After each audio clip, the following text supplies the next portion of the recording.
देखिए, आप लोगों को मैं शेयर्स चैप्टर पढ़ा रहा हूं, स्टेप बाय स्टेप हम बताते जा रहे हैं।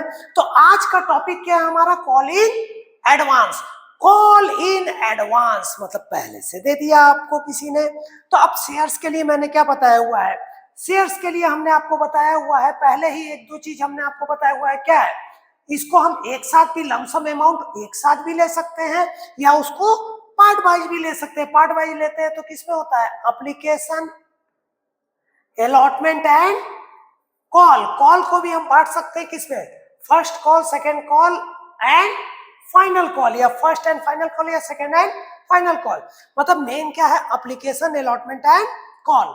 मान लीजिए अलॉटमेंट के समय में ही इन्होंने कॉल का पैसा भी इकट्ठे दे दिया, तो यही क्या है? Call in advance.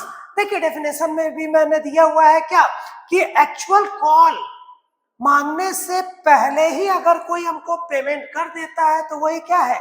Call in advance. Future का पैसा अभी प्रेजेंट में कोई कर दे रहा है तो वही क्या है? Call in advance. अब इसका इंपॉर्टेंट टॉपिक है interest. Interest call in advance में अगर कुछ भी नहीं बोलता है तो हमेशा याद रखिएगा कितना परसेंट का इंटरेस्ट आप दे देते हैं? At the rate of 6%। लेकिन इसका प्रोविजन हमारा कहां से कहां तक किया गया? 6 to 12% के बीच में। मैक्सिमम अगर बोलेगा तो क्या करेंगे? 12% बोलेंगे। तो ये छोटी छोटी टॉपिक एक नंबर के ऑब्जेक्टिव में आ सकते हैं। अब यहाँ देखिए, और इसका अकाउंटिंग ट्रीटमेंट जो है, अकाउंटिंग ट्रीटमेंट के लिए हमारे पास आते हैं कहाँ पे? ये मेंटेन, इसका क्या होगा? सेपरेट अकाउंट हमारा मेंटेन होगा। ये सेपरेट अकाउंट मेंटेन होगा कब? क्योंकि करके रखेंगे ये कॉल इन एडवांस हमारे लिए क्या है? अभी तो हमने मांगा नहीं है, पहले से कोई पैसा दे दिया है, तो हमारे ऊपर क्या है? एक तरह का बोझ ही है। क्योंकि जब हम मांगेंगे तो उस समय वो पैसा नहीं देगा, तो वो पैसा हमको क्या करना पड़ेगा? एडजस्ट करना पड़ेगा। जब एक्चुअल ड्यू होगा तो वो पैसा एडजस्ट करके रिमेनिंग पैसा हम लेंगे। जैसे एग्जांपल में मैंने दिया हुआ है क्या, देखिए 100 रुपए का एक शेयर है। एक बार पढ़ भी लीजिएगा। मैं क्या बताया? मैं जब भी पढ़ाता हूँ कट टू कट पॉइंट में पढ़ाऊंगा।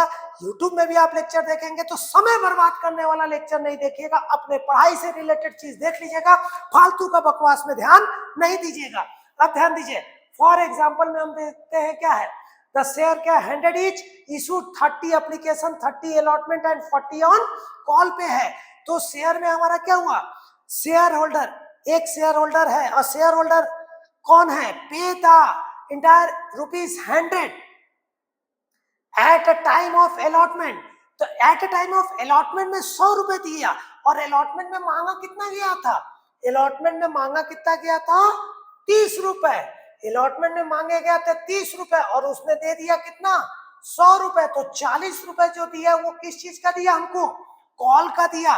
तो यही जो एक्स्ट्रा पैसा इसने 40 रुपए दिया, यही क्या है? कॉल इन एडवांस है। तो यही 40 100 के हिसाब से मल्टीप्लाई करके लिख देंगे, और 40 के हिसाब से जो एक्स्ट्रा है वो जा करके कहाँ एडजस्ट होगा? हमारे कॉल में एडजस्ट होगा। यही जो allotment, at a time of allotment के समय में जो पैसा दिया वही क्या है बेटा? कॉल इन एडवांस है। आपको नोट करना है तो कर लीजिए।